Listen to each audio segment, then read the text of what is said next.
Dante, Divine Comedy, Inferno, Canto XI. Upon the margin of a lofty bank, which great rocks broken in a circle made, we came upon a still more cruel throng. And there, by reason of the horrible excess of stench the deep abyss throws out, we drew ourselves aside behind the cover of a great tomb, whereon I saw a writing which said, Pope Anastasius I hold, whom out of the right way Photinus drew. Slow it behoved our descent to be, so that the sense be first a little used to the sad blast, and then we shall not heed it. The master thus. And unto him I said, Some compensation find, that the time pass not idly. And he, Thou sayest I think of that. My son, upon the inside of these rocks, began he then to say, are three small circles, from grade to grade, like those which thou art leaving. They all are full of spirits maledict, but that hereafter sight alone suffice thee. Hear how and wherefore they are in constraint. Of every malice that wins hate in heaven, injury is the end. And all such end, either by force or fraud, afflicteth others. But because fraud is man's peculiar vice, more it displeases God. And so stand lowest, the fraudulent, and greater dole assails them. All the first circle of the violent is. But since force may be used against three persons, in 3 rounds 'tis divided and constructed.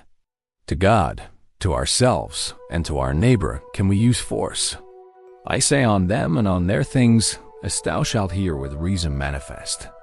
A death by violence and painful wounds are to our neighbor given, and in his substance ruin, and arson, and injurious levies.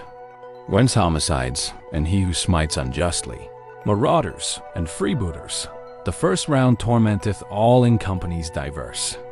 Man may lay violent hands upon himself and his own goods, and therefore in the second round must perforce without avail repent whoever of your world deprives himself, who games and dissipates his property, and weepeth there where he should jocund be. Violence can be done the deity, in heart denying and blaspheming him, and by disdaining nature and her bounty. And for this reason doth the smallest round seal with its signet Sodom and Cahor, and who, disdaining God, speaks from the heart. Fraud, wherewithal is every conscience stung, a man may practice upon him who trusts, and him who doth no confidence imburse. This latter mode, it would appear, dissevers only the bond of love which nature makes. Wherefore within the second circle nestle hypocrisy, flattery, and who deals in magic, falsification, theft, and simony, panders and barraters, and the like filth. By the other mode, forgotten is that love which nature makes, and what is after added, from which there is a special faith engendered. Hence, in the smallest circle, where the point is of the universe, upon which this is seated, whoe'er betrays forever is consumed. And I, my master, clear enough proceeds thy reasoning, and full well distinguishes this cavern and the people who possess it. But tell me, those within the fat lagoon, whom the wind drives, and whom the rain doth beat, and who encounter with such bitter tongues, wherefore are they inside of the Red City, not punished, if God has them in his wrath, and if he has not, wherefore in such fashion? And unto me he said, Why wanders so thine intellect from that which it is wont? Or, sooth, thy mind where is it elsewhere looking? Hast thou no recollection of those words, with which thine ethics thoroughly discusses the dispositions 3, that heaven abides not, incontinence and malice and insane bestiality? And how incontinence, less God offendeth, and less blame attracts? If thou regardest this conclusion well, and to thy mind recallest who they are, that up outside are undergoing penance, clearly wilt thou perceive why from these felons they separated are, and why less wroth justice divine doth smite them with its hammer. O Son, that healest all distempered vision, thou dost content me so, when thou resolvest, that doubting pleases me no less than knowing.